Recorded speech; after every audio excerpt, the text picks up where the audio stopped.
ጽድቅ መስራት እንኳን ባይሆንልኝ እግዚአብሔር እንዳይሰደብ ብለን እንኳን መልካም መሆን አለብን በእውነቱ ማለት ነው። እግዚአብሔር እንዳይሰደብ የእኛን ተውት፣ እኛ ባንድን እንኳን ፈጣሪን እንኳን እኮ ለእግዚአብሔር ለትልቅ ሰው ተብሎ እኮ ጥሩ ስራ ይሰራል።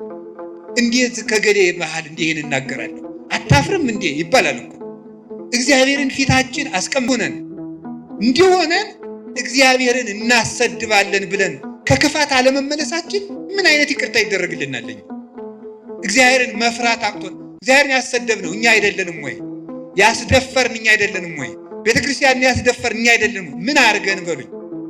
ክፉ በመሆናችን ኃጢአታችን ከነሱ ከአሕዛብ ጋር እግዚአብሔርን ከማያመልኩ ሰዎች ጋር እኩል በመሆኑ ሰው ምን ማለት እንደሆነ ብናውቅ ኑሮ እውነት በማይረባ ልክስክስ ነገር ታስረን ኖር ነበር?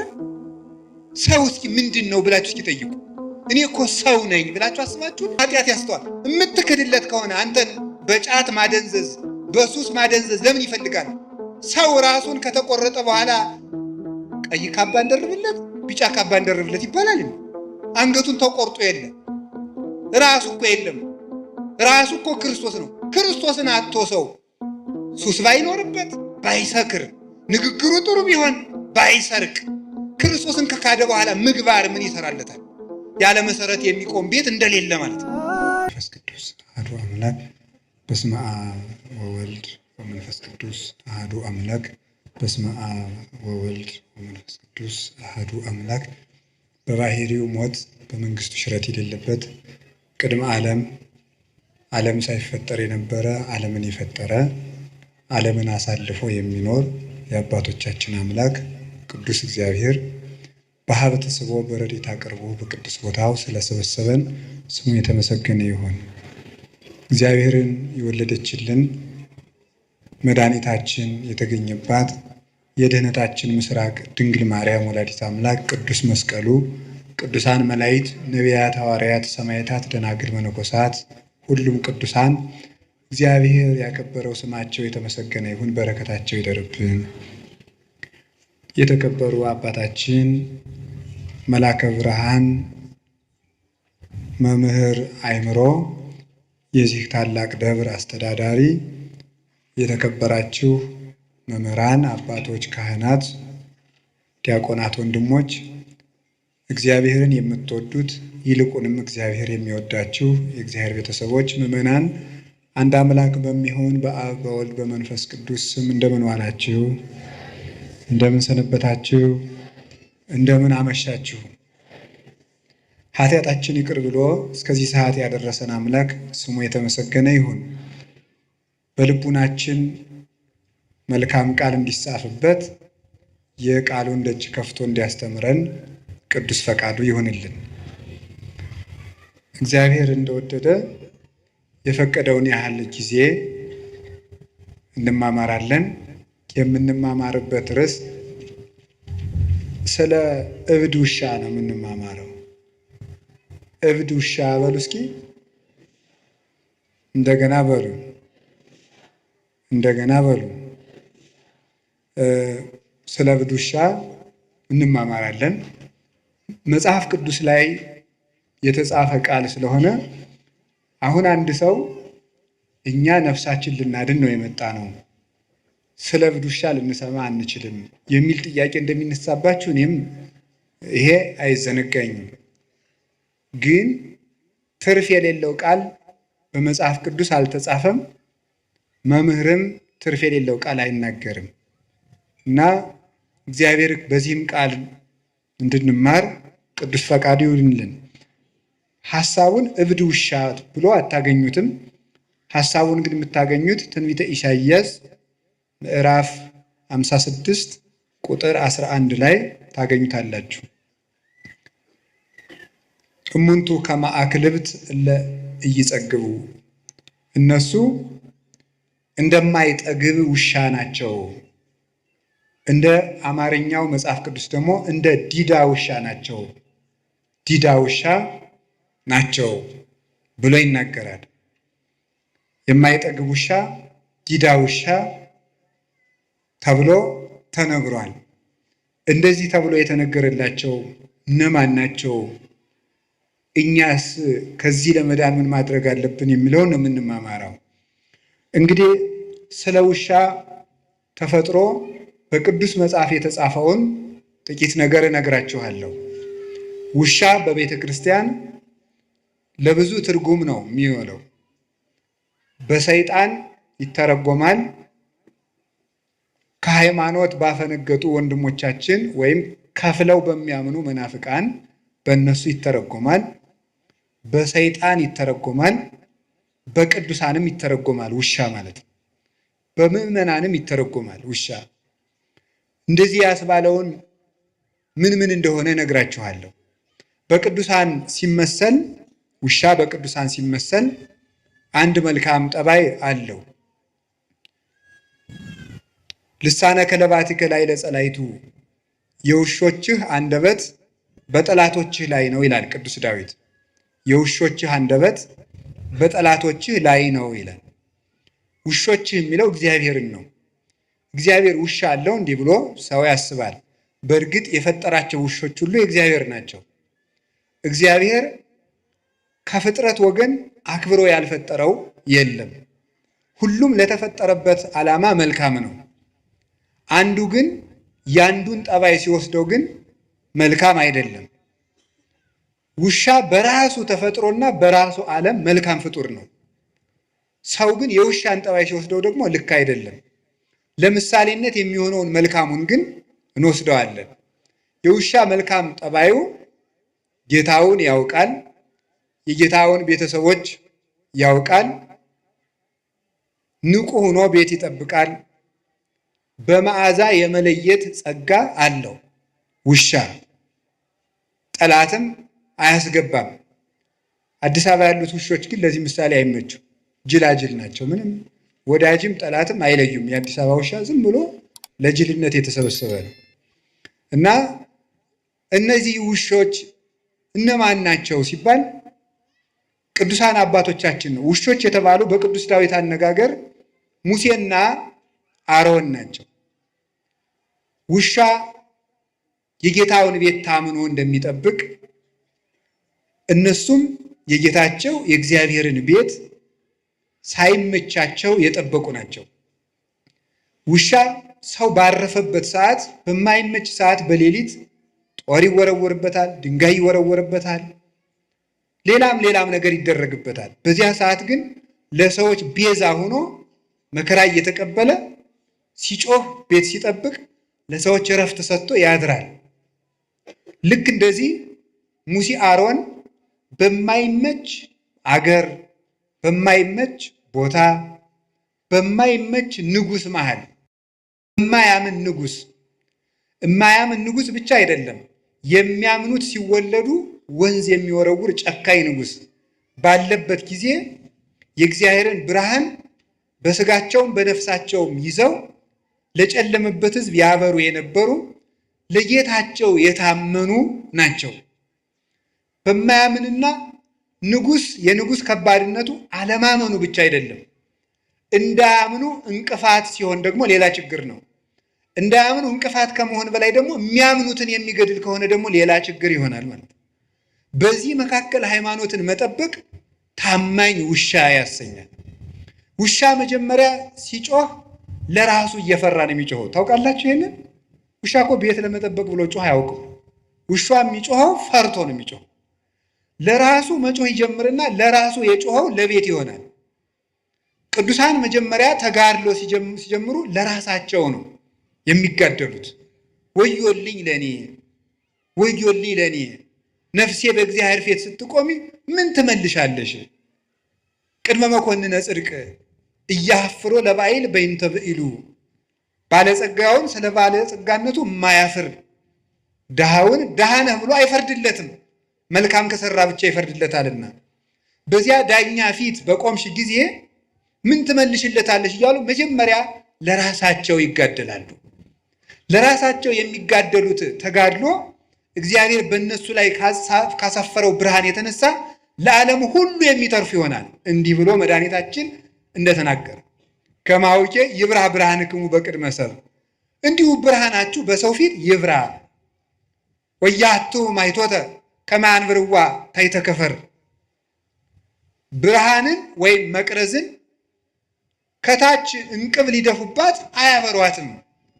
አላ ያነብርዋ ዲበ ተቋማ ወታበር ለኩሉ መቅረዝን መብራትን ከመቅረዟ ላይ አስቀምጠው ለሁሉ እንድታበራ ያደርጓታል እንጂ። እንዲሁ ክርስቲያኖችን ቅዱሳንን እግዚአብሔር በራሳቸው ክብር ብቻ ሰውሮ አያስቀራቸውም። እንዲገለጡ ብርሃናቸው ለሰው እንዲተርፍ ያደርጋቸዋል። ለነሱ ከበራላቸው በኋላ በእግዚአብሔር ብርሃን ከታተሙና በዚህ ከተቀደሱ በኋላ ለሌላው ይተርፋሉ እና ተራቡም ተጠሙም፣ ተናቁም ተከበሩም፣ ተደመጡም አልተደመጡም የጌታቸውን ቤት የሚያገለግሉ ቅዱሳን ታማኝ ውሾች ይባላሉ።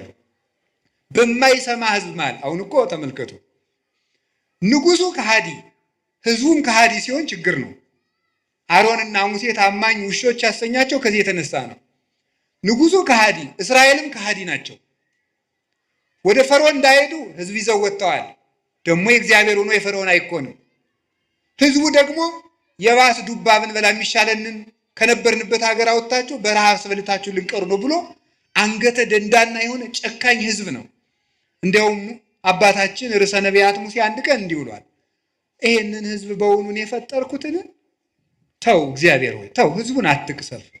ሰው ራሱ አንተን ያመሃል አለ። ያመሃል ይሄ ሕዝብ ጣዖት እያመለከ ስታስቸገረኝ ላጠፋው ነው ቢል እግዚአብሔር ተው፣ አንተን ያመሃል። እግዚአብሔር እንዳይታማ የሚቆረቆር ነበረ ሙሴ። ከዚያ ምን ብሎ ነው የሚቆረቆርለት? በረሃ አውጥቶ ሲያበላ ማብላት ሲያቅተው ጊዜ በመቅሰፍት ፈጃቸው ይለዋል።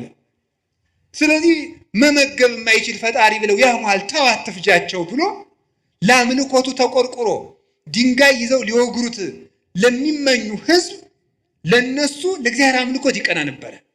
እኛ ለእግዚአብሔር እንደሆነ እግዚአብሔር ይታማል፣ እግዚአብሔር ይሰደባል ብሎ የሚያስብ ሰው አለ? ወበእንቲአክሙ ይጸርፉ ለአሕዛብ አሕዛብ ላይ ለስመ እግዚአብሔር፣ በእናንተ ምክንያት አሕዛብ የእግዚአብሔርን ስም ይሰድባሉ ይላል ቅዱስ ጳውሎስ። አስቀድሞ ኢሳይያስ የተናገረው ነው። በእናንተ ምክንያት አሕዛብ እግዚአብሔርን ይሰድቡታል። ምን ብለው ነው የሚሰድቡት? አሕዛብ በክርስቲያን ምክንያት እግዚአብሔር ይሰድባሉ። ምን ብለው ነው የሚሰድቡት? ክርስቲያኖች ኃጢአት የሚሰሩ ለምንድን ነው ተብሎ ሲጠየቅ አምላካቸው ኃጢአት የሚወድ ስለሆነ ይሆናላ ብለው ነው የሚሰድቡት ማለት ነው። አምላካቸው ኃጢአት ስለሚወድ ነው ኃጢአት የሚሰሩ ብለው በዚህ ምክንያት እግዚአብሔር ይሰደባል። እግዚአብሔር እንዳይሰደብ ብለው በእውነቱ ማለት ነው። ጽድቅ መስራት እንኳን ባይሆንልን እግዚአብሔር እንዳይሰደብ ብለን እንኳን መልካም መሆን አለብን በእውነቱ ማለት ነው። እግዚአብሔር እንዳይሰደብ የእኛን ተውት፣ እኛ ባንድን እንኳን ፈጣሪን እንኳን እኮ ለእግዚአብሔር ለትልቅ ሰው ተብሎ እኮ ጥሩ ስራ ይሰራል። እንዴት ከገሌ መሃል እንዲህ ይህን እናገራለሁ አታፍርም እንዴ ይባላል እኮ። እግዚአብሔርን ፊታችን አስቀምጠን እግዚአብሔር እጅ ላይ ሆነን በእግዚአብሔር መሰረት ላይ ቁመን እግዚአብሔርን ጣራ አድርገን በእግዚአብሔር መሃል ሆነን በእግዚአብሔር ፊት ሆነን እንዲሆነን እግዚአብሔርን እናሰድባለን ብለን ከክፋት አለመመለሳችን ምን አይነት ይቅርታ ይደረግልናል? እግዚአብሔርን መፍራት አቅቶን እግዚአብሔርን ያሰደብነው እኛ አይደለንም ወይ? ያስደፈርን እኛ አይደለንም ወይ? ቤተክርስቲያንን ያስደፈርን እኛ አይደለንም ወይ? ምን አድርገን በሉኝ። ክፉ በመሆናችን ኃጢአታችን ከነሱ ከአሕዛብ ጋር እግዚአብሔርን ከማያመልኩ ሰዎች ጋር እኩል በመሆኑ እና ሳይመቸው ክርስቲያን የሚሆን እርሱ ታማኝ ውሻ ይባላል። ጌታውን የሚለይ እንጀራ የጣለለትን የሚለይ የጌታውን ቤተሰቦች የሚለይ እሱ ውሻ ይባላል። ታማኝ ውሻ ቤተሰቡን ሁሉ የሚያውቅ። አሁን እዚህ ውስጥ አስነስቼ ብጠይቅ ሃይማኖቱን የሚናገር ምዕመን አገኛለሁ ብዬ አላስብም። እርግጠኛ ነው የምሆነው በእናንተ በእውነት ማለት ነው። እንዲሁ ለእናንተ መብቃት አያስፈልገኝም፣ እናንተን ስለማውቃችሁ ማለት ነው። ከዚህ ውስጥ ሃይማኖታችሁ ምንድን ነው ሲበብት ብዬ ተዋሂዶ ምንድን ነው አናውቀው። እንዲሁ እኮ አሁንም እንዲህ ይገርማችኋል። የማያውቅ ሰው ማወቅም የማይፈልግ ሰው ከእንዲህ ያለ በሽተኛ እግዚአብሔር ይሰውራችሁ። ታሞ መድኃኒትም ማዋጥ ናችሁ። የገዳም ስርዓትም ታውቃላችሁ፣ ስርዓተ ካህናት ታውቃላችሁ፣ የዲቁናን ጠባይም ታውቃላችሁ፣ ስርዓተ መንግስት ታውቃላችሁ። እኔ የዚህ ዘመን ሰው የማያውቀው ሰው አለን? የማያውቀው ነገር በጣም ሊቅ ናችሁ ማለት ነው። እኔ እውነቴን ነው የምነግራችሁ። ከእንዲህ ያለ ሁሉን አዋቂነት መመለስ አለብን እውነቱ ማለት ነው። ድንቁርና በእውነቱ ቤት ሰርቶብን ያለን። ድሮ ጥበብ ቤቷን ሰራች ነበር የሚባለው። አሁንም ቤተ ክርስቲያን ትለዋለች። እኛ ላይ ግን ድንቁርና ነው ቤቷን የሰራች፣ ብዙ ምሰሶዎችን ያቆመችው። በዚያም ደግሞ እየተመጻደቅን የምንኖር ጌታውን የማያውቅ ውሻ፣ ቤተሰቡን የማያውቅ ስለ ቅዱሳን አባቶቻችን እውቀት የሌለን፣ ስለ ታሪክ እውቀት የሌለን፣ ስለ ሃይማኖት እውቀት የሌለን፣ ስለ ዘመኑም እውቀት የሌለን፣ ስለ ራሳችንም እውቀት የሌለን ሰው ከዚህ ሁሉ እንዴት የእውቀት ድንግልና ይኖረዋል? ሰው እኮ ሃይማኖቱን ማወቅ አለበት። አንድ ቤተ ክርስቲያኑን ማወቅ አለበት። ሁለት ታሪኩን ማወቅ አለበት። ዘመኑን ማወቅ አለበት። ራሱን ማወቅ አለበት። ሰው ምን ማለት እንደሆነ ብናውቅ ኑሮ እውነት በማይረባ ልክስክስ ነገር ታስረን እንኖር ነበረ? ሰው እስኪ ምንድን ነው ብላችሁ እስኪ ጠይቁ። እኔ እኮ ሰው ነኝ ብላችሁ አስባችሁ? እኔ ጅብ አይደለሁም፣ እኔ ውሻ አይደለሁም፣ እኔ አይጥ አይደለሁም አትሉም እንዴ? ያገኘውን የሚበላ እኮ አይጥ ነው። ዝም ብሎ ሳይመርጥ የሚበላ ጊዜም ሰዓትም የማይመርጥ። እኛ ውሻ አይደለም፣ እኛ እባቦች አይደለንም፣ እኛ ነምር አይደለንም፣ እኛ ጭልፊት አይደለንም አትሉም? ከላይ ሆኖ የሚነጥቃል ይሄ ጭልፊት፣ ከላይ ሆኖ መንጠቅ። እንደዚህ ያለ ሁሉ ነፃ መሆን የምንችለው ውሻነታችንን መልካም ስናደርገው ነው።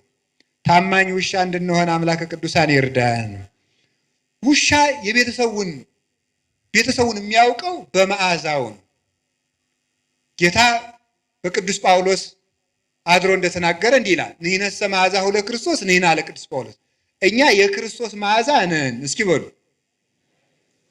እኛ የማን መዓዛ ነን? ምን ማለት መሰላችሁ? ሊቃውንቱ ሲተረጉም ልብስ በመዓዛው ይታወቃል። የዛሬ ልብስ እንኳን ብዙ አይታወቅም። ለዚህ ምሳሌ የምንመች የገጠር ልጆች ነን። የገጠር ልጆች እናትና አባቶቻችን ሽቱ ስለማይረጩ የእናታችን ወዝም የአባታችን ወዝም እናውቃለን። ይሄ የአባባ ጋቢ ነው፣ ይሄ የማማ ጋቢ ነው። የከተማ ሰው ግን ሁሉም ሽቱ ስለሚረጭ አይታወቅም የማን ወዝ እንደሆነ ማለት ነው። ልብሱም አይታወቅም። ይሄን እንኳን ችግር የለውም፣ ኃጢአታችሁ አይደለም። ይሄ ዘመን አሰልጥኖላችሁ ነው ማለት ነው። እኛ ግን የአባታችን ወዝ ምን እንደሆነ እናውቀዋለን። ሲቆፍር ያፈሰሰው ወዙ። የማማን ወዝ እናውቀዋለን። ስትጋግር የኩበቱ ጢስ በሱ እናውቀዋለን። ይሄ እናቴ ጋቢ ነው እንላለን ማለት ነው። ከዛ ሊቃውንቱ በዚህ ነው የተረጎሙት። ይሄ ይትባህል ካልገባን መጽሐፉም አይገባም። ምንድነው መዓዛ? የክርስቶስ መዓዛ ነን።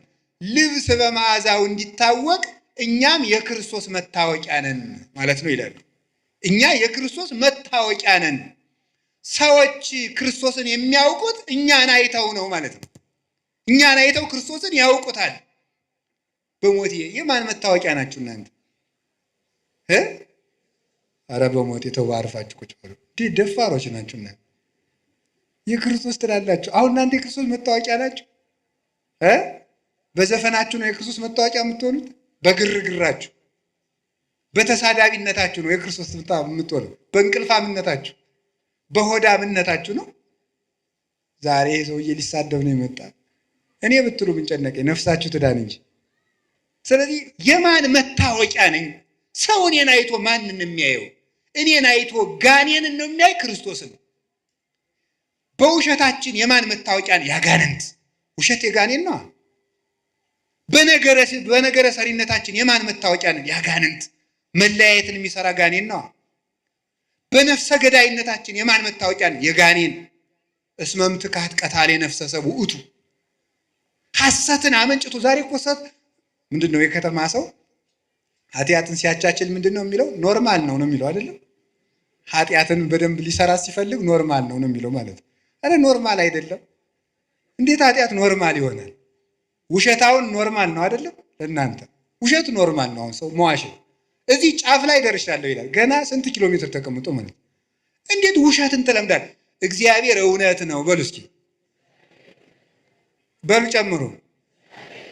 ጨምሩ። ሐሰት የማን ነው? የሰይጣን በሉ እንጂ። የሚዋሽ ሰው የማን መታወቂያ ነው? ከዚህ በኋላ ብትዋሹ የማን መታወቂያ ናቸው?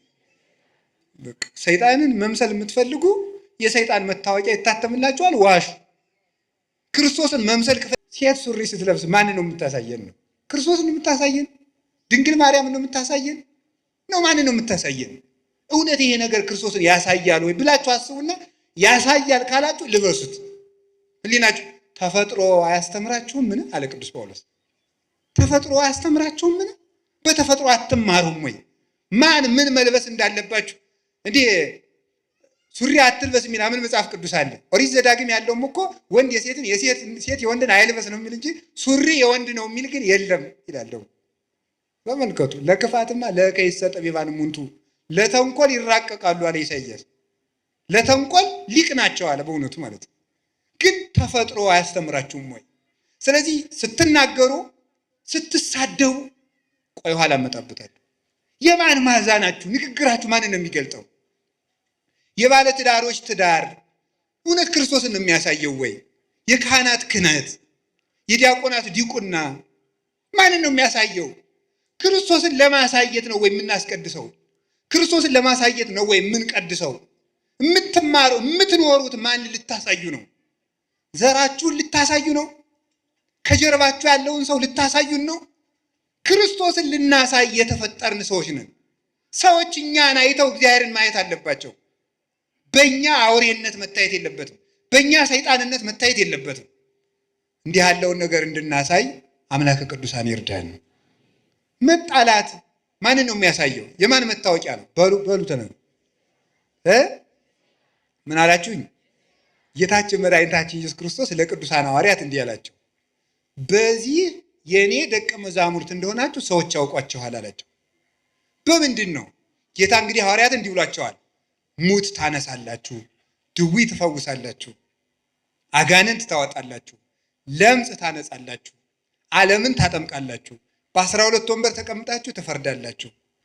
በቃ እናንተ በዓለም ላይ የከበራችሁ ናችሁ፣ የምድር ጨው ናችሁ፣ የምድር ብርሃን ናችሁ ብሏቸዋል። በዚህ የክርስቶስ መሆናቸው ይታወቃል አይደለም? ዝም ብትሉ ደግሞ ጥሩ ነው አይደለም ያላቸው። በዚህ የኔ መሆናችሁ ይታወቃል አላቸው።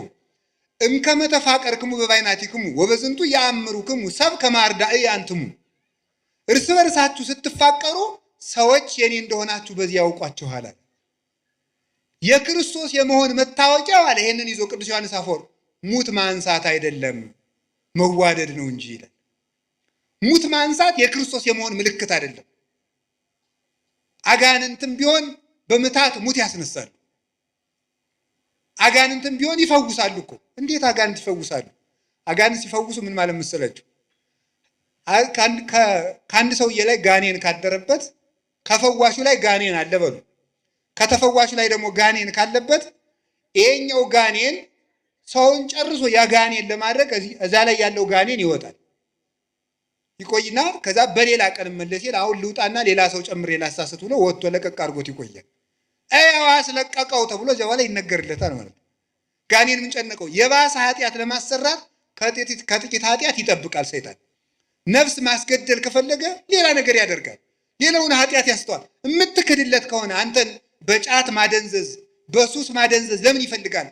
ሰው ራሱን ከተቆረጠ በኋላ ቀይ ካባ እንደርብለት ቢጫ ካባ እንደርብለት ይባላል። አንገቱን ተቆርጦ የለም ራሱ እኮ የለም። ራሱ እኮ ክርስቶስ ነው። ክርስቶስን አጥቶ ሰው ሱስ ባይኖርበት ባይሰክር ንግግሩ ጥሩ ቢሆን ባይሰርቅ ክርስቶስን ከካደ በኋላ ምግባር ምን ይሰራለታል? ያለ መሰረት የሚቆም ቤት እንደሌለ ማለት ነው። ስለዚህ ሰይጣን የባሰውን ኃጢአት ለማሰራት አንድ መፍትሄ ይሰጣል። የማይረባ መፍትሄ ቆይቶ ግን ይይዘዋል። ምንድን ነው የሚያደርገው? መጨረሻ ላይ የፈወሰው ሰው ጥገኛና አጨብጫቢ ሆኖ እንዲቀር ያደርገዋል። የክርስቶስ ተከታይ አያደርገውም። መመኪያው ሁሉ ያ ፈወሰኝ የሚለው ሰው እንዲሆን አድርጎ ነው የሚያኖረው። ገንዘቡም ለዚያ እንደጨረሰ፣ ጉልበቱን ለዚያ እንደጨረሰ ይኖራል።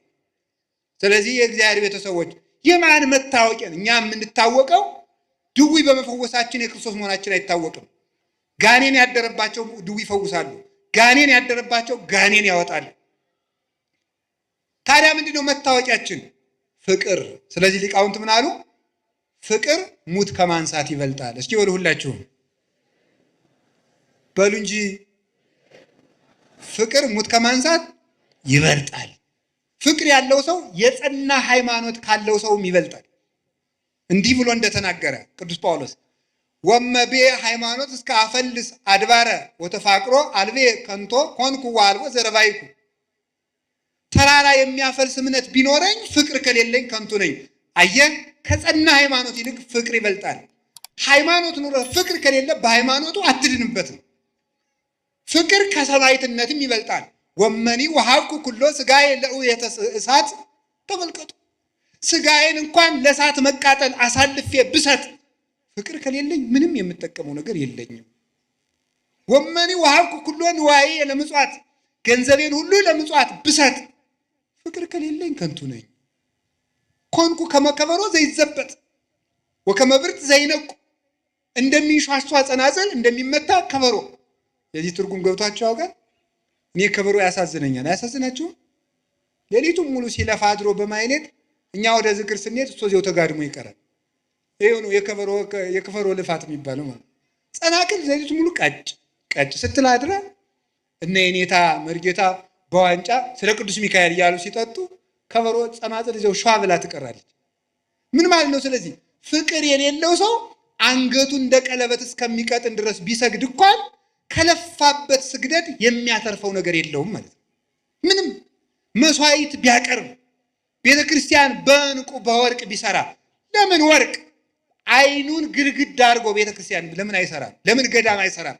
ለምን አብነት ትምህርት ቤት አይሰጥም? ልጁን እንኳን ቢገብር ለምን አንገቱን ቆርጦ አይሰጥም? ፍቅር የሌለው ሰው ሰማዕት ቢሆን እንኳን አይጸድቅም። ሰማዕት ሆኖ ቢሞት እንኳን ማለት ያልታረቀ ሰው የገጠር ሰው እንዲህ ይላል፣ ሰው የገደለው ሰው ይጸድቃል ይላል። አይጸድቅም። ሰው የገደለው ሰው ይጸድቃል። ሰው ስለገደለ የምትጸድቅ እንዳይመስል። ሰው የገደለው ሰው እንደሚጸድቅ ሰውየው አንተን ስለገደለ ይኮነናል እንጂ ሰውየው አንተን ስለገደለ አንተ አትጸድቅም። ሁሉም ስራውን ተሸክሞ ይቆማል። ሁሉ ጾሮ ይጸውር። ስለዚህ እኛ የክርስቶስ መዓዛ ነን። ውሻ የጌታውንና የቤተሰቡን መዓዛ ለይቶ ያውቃል። እኛም ትክክለኛ የእግዚአብሔር አገልጋዮች የቤቱ ጠባቆች ከሆን መጀመሪያ መዓዛችን እንለይ። ኦርቶዶክሳዊ መዓዛ ይኑረን። ከደመቀበት የምንዘፍን መሆን የለብንም። እንደ ጎርፍ የምንነዳ መሆን የለብንም። የራሳችን ባይታዊ፣ የራሳችን ሰባኪ፣ የራሳችን መነኩሴ ሊኖረን አይገባም። የቤተ ክርስቲያን ሰባኪ፣ የቤተ ክርስቲያን ባይታዊ፣ የቤተ ክርስቲያን መነኩሴ፣ የቤተ ክርስቲያን እረኛ ነው እንጂ የግል ደጋፊ የምንሆነው ሰው ሊኖረን አይገባም። ግለሰብ የምንከተል መሆን የለብንም። መዓዛችሁን ለዩ። እውነቴን እኮ ነው። እኔ አሁን አላችሁ የላችሁ? አሁን እኔ በጣም በጣም በጣም በጣም አዝናለሁ። እንግዲህ የሚከፋችሁ ሰዎች ስለመኖራችሁ ማዝናለሁ። ለምሳሌ እንዲህ ይባላል፣ መምህራችን ባይታዊ ገሌ በዚህ ቀን እዚህ ቤተክርስቲያን ፈውስ ይሰጣሉ ይባላል። ይሄ የማን መዓዛ ነው? ይሄ የክርስቶስ ነው? ይሄ የተክለ ሃይማኖት ነው? ይሄ አቡነ ገብረ መንፈስ ቅዱስ ነው? አይደለም። የአጋንንት መዓዛ ነው። ይሄ ማንኛው ጻድቅ ነው እንደዚህ ያደረገ? የበረሃው ኮከብ አባታችን ቡሩክ ገብረ መንፈስ ቅዱስ ድዊ ሲፈውሱ ቆይተው ሰው ሲያውቅባቸው ወጥተው ወደ ሌላኛው ጫካ ነው የሄዱት። አንድ ሰውዬ ገብረ መንፈስ ቅዱስ እዚህ ያሉ ሲባል ሰምቶ መጣ። የታመመ ሰው ይዞ መጣ። ወይ ለጥቂት አሁን ይሄዱ አለው። ከዚህ በኋላ እኔ ምን ላድርግ? እሳቸው ያድኑኛል ብዬ ነው የመጣው። ምን አደርጋለሁ? ሂደዋልና ትዝ ሲለው ትዝ አለኝ፣ እዚህ አካባቢ እሳቸው ተቀምጦ ነበር፣ እዚህ ላይ አስተኛው ይድንልሃል። ሲያስተኛው ዳነለት ማለት። አባታችን አቡነ ተክለ ሃይማኖት ከነ አባ በጸሎተ ሚካኤል ጋር ሳሉ ድውይ እሳት የፈጀው ሰው አረጀን እሳት በላይ ሲል ለተክለ ሃይማኖት አሳየው ሲሉት ይድናል። ዝም ብሎ ወጥ ሲቆሰቁስ ይበላው ሁሉ ሚያም እንዲህ አለ። ኧረ ሾህ ጋብ አይኔ ፍንጥር እንጨት ገባ ለተክለ ሃይማኖት አሳየው እረዱ ነው ሲሉት ይድናል። ኋላ መጨረሻ ላይ ሰው መልአክ ነው ወይስ ምንድነው? መልአክ ነው ወይስ ሰው ነው ሲሏቸው ምን እንዳሉ ታውቃላችሁ? አባቴ ኃጢአቴ ታውቆብኛልና ልሂድ ያሰናብቱኛል አበምኔቱ። ቆይ ተክለ ሃይማኖት ጽድቃቸውን የታወቀ ኃጢአታቸው ነው። ጽድቃቸው ሲታወቅ ምን የታወቀ ነው ያሉት? እኛ ደግሞ በዚህ ዘመን እያቀድን መብቃት ጀምረናል። በቀመር መብቃት ማለት ነው። ወይ ታምርኩ እንደው ክርስትና ቀልድ ሆነ እኮ በእውነቱ ማለት ነው። እያቀድን መብቃት በቃ እያቀድን መፈወስ ጌታም እንኳን አላደረገው። ኋላ ብለንስ ደግሞ ኧረ ተው እንዲህ አታድርጉ ተው ሲባል ደግሞ ሰሞኑን አንድ ባይታዊ እየተናገሩትን ልንገራቸው። መቼስ እንግዲህ ደግሞ እናንተ የምትሉትን ማውቀዋለሁ በሉኝ፣ ቀንተህ በሉ፣ ችግር የለም በሉ፣ ችግር የለም በሉ፣ መቀበል ነው። ከዚያ ምን አሉ? ምንድን ነው መስል እንዲህ ተሳስተዋል እርስዎ፣ እሳቸው አጋንንትን በአጋንንትን የሚያወጡ ሐሰተኛ ባይታዊ ናቸው ካሏችሁ አሉ፣ እሺ በስራዬ እመኑ በሏቸዋል። በማን እመኑ? ወይ መድኃኒዓለም፣ በስራዬ እመኑ ማለት የሚችል እኮ እግዚአብሔር ብቻ ነው። ክርስቶስ ብቻ እኮ ነው። ፍጡር እኮ ስራ አለኝ አይልም። እኔ ለተክለ ሃይማኖት በላይ አብነት የለኝም። እሳቸው ምን እንዳሉ እንገራቸው። 99 ዓመት መከራቸውን አይተው ከመላእክት ጋር አጥነው መጥተው ምን እንዳሉ እንገራቸው። እኔ ዓለሙን አብርቼ ለራሴ ጨልሜ የቀረው ዓለምን አጣፍቼ ለራሴ አልጫውንኩ ስራ የሌለኝ ጎደሎ ነኝ። በፈጣሪ ፊት በቆምኩ ጊዜ ምን እመልስለታለሁ ነበር ያሉ። የዛሬዎቹ ደግሞ ስራዬን እመኑልኝ ይሉናል። እነዚህ ታናናሽ ክርስቶሶች ናቸው። የሐሰተኛ መሲህ መንገድ ጠራጊዎች አይደሉም። የማን ማዛን የሚሉ ማጨብጨብ እልል ማለት። እኔ በመምህር አምላክ ይዣቸዋለሁ። ከዚህ ጉባኤ መጨረሻ ላይ እንዳታጨበጭቡ፣ ጉባኤው እስከሚያበቃ ድረስ ማለት ነው። ማጨብጨብ ማጨብጨብ፣ መደለቅ፣ ሲመርቋችሁ ማጨብጨብ፣ ሲረግሟችሁ ማጨብጨብ። እንዲሁ ችግር እኮ ናችሁ እናንተ እኮ ማምላክ እንጂ ማስተዋል አለብን። ከውሻ ማነስ አለበት ሰው እንዴ? ውሻ የጌታውን መዓዛ እያየ ይሄ የማን መዓዛ ነው አትሉ? እስቲ በሞቼ ይሄ የማን መዓዛ ነው በሉ በሉ እንጂ። አዎ የማን መዓዛ ነው? የተክለ ሃይማኖት ነው? የእንጦንስ ነው? የመቃርስ ነው? የዮሐንስ አፈወርቅ ነው? የቄርሎስ ነው? በሉ እስኪ ይኸው ቀንታችሁ። ይህ ቅናት ብቀና እንደው በቅዱስ ቄርሎስ አልቀናም እንዴ? ሞኝ ስንት የሚያስቀና ነገር ሞልቶ ጋር የነዚህ በወደል መቁጠሪያ በጨፈጨፈ ቀናለሁ እንዴ? እኔ የምቀናው በቅዱስ አትናቴዎስ ነው። አሁንም እርግጠኛው ደግሞም ልንገራችሁ፣ ሰው ሁሉ መንግስተ ሰማያት እንዲገባ ተፈቅዷል እንጂ ሰው ሁሉ ጤና እንዲኖረው ያላችሁ መጽሐፍ ቅዱስ ማለት ሰው ሁሉ ይፈወሳል እንዴ? እንዲያ ከሆነ እግዚአብሔር ተመልከቱ፣ ጋኔን ትዳር እምቢ ብሎኝ አባቴ ገርግር አለብሽ ትዳር እምቢ ብሎኝ አይነ ጥላ አለብሽ በጊዜ ብታገቡ ይሻላችኋል ገርግር እያላችሁ የምትጃጃሉ። እኔ እውነቴን ነው። ቀድሞም ቢብዛችሁ ውስጥ ሚስትሉ ኑራችሁ እድሜያችሁ አለፍ ሲል ገርግር ይህ ነውር ነው በእውነቱ። ጋኔን የለባችሁም። ራሳችሁ ጋኔን እንዳትሆኑ ልቅ እኔ ጋኔን አለብኝ አትበሉ። አዛኘን ቆይ ልንገራችሁ፣ ክርስቲያን ጋኔን አለብኝ አይል። አነ ዘክርስቶስ እኔ የክርስቶስ ነኝ በሉ እስቲ በሉላችሁ።